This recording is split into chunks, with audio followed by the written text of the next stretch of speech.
He even went after the axis of evil phraseology that David Trump cooked up, the Neocon fellow cooked up. And he basically said my son was screwed by these people. He was taken in, used by them, and by the way, it's still his fault. I've been waiting for that thundercloud of revelation for about 14 years now, and here it is. What do you make it? Because you're on that, although you're different ideologically, you are a libertarian, you've always questioned that Iraq war. Well, you know when the last time Dick Cheney was right, when he advised the first president that it would be a disaster to invade Iraq, and he said it'd be a civil war and chaos and it wouldn't work. Yeah, That's Bush, what he told the first old man Bush, with respect, former President Bush, said Cheney changed. Yeah, and I think there may be some truth to that, but I think the problem is that Cheney's been wrong about most foreign policy decisions for the last 30 years. I mean, he really is. Look at it. Were we greeted as liberators? Did the war in Iraq make things better? I think we're less safe. The world's more chaotic. Iran's stronger. Who's Iraq's greatest ally now? Iran. Who's their best buddy, their second best buddy? Russia.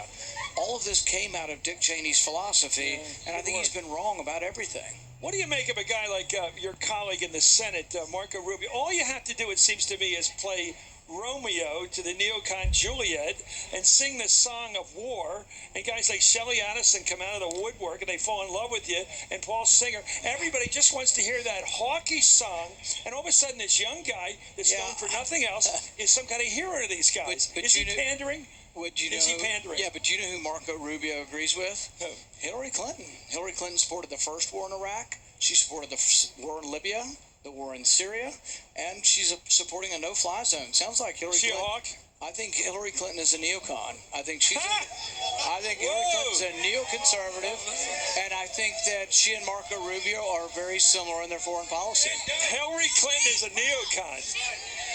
You tell me. She supported the war in Iraq. She supported the war in Libya, the war in Syria. Teasing.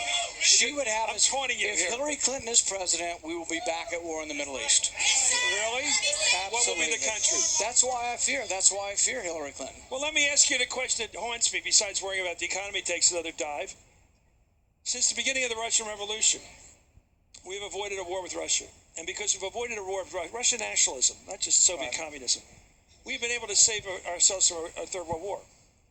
And how do we keep firm our position vis-a-vis Putin, who's a tough guy, and at the same time avoid going to war with him, which I worry about over Syria, for example? You know, often there's been this debate, and everybody points fingers, and we say either neocon or isolationist. We ought to have a discussion about diplomacy. Are you diplomatically an isolationist, or are you diplomatically for engagement? All throughout the Cold War, Republicans and Democrat presidents talked to the Russians. We never stopped talking, and that was a good thing. Yeah. That had avoided calamity. We have people, but I think actually, frankly, Marco Rubio is one that are naive and say, we need a no-fly zone, and I'm not talking to Putin. Carly Fiorina says the same thing. What would they have done during the Cuban Missile Crisis? Yeah, it's a recipe for disaster. It's a recipe for getting involved in a Third World War. I'm not saying we roll over to Russia. In fact, we need to be strong. We need to negotiate from a position of strength, but we don't need to say we're going to shoot down your planes if they fly over Iraq. That is a recipe for disaster. But that's a position of Hillary Clinton and 6 or 7 of the Republicans. No-fly zone over Iraq. It's a recipe for disaster. We have found common ground once again, Senator Rand Paul. Thank you for coming in tonight.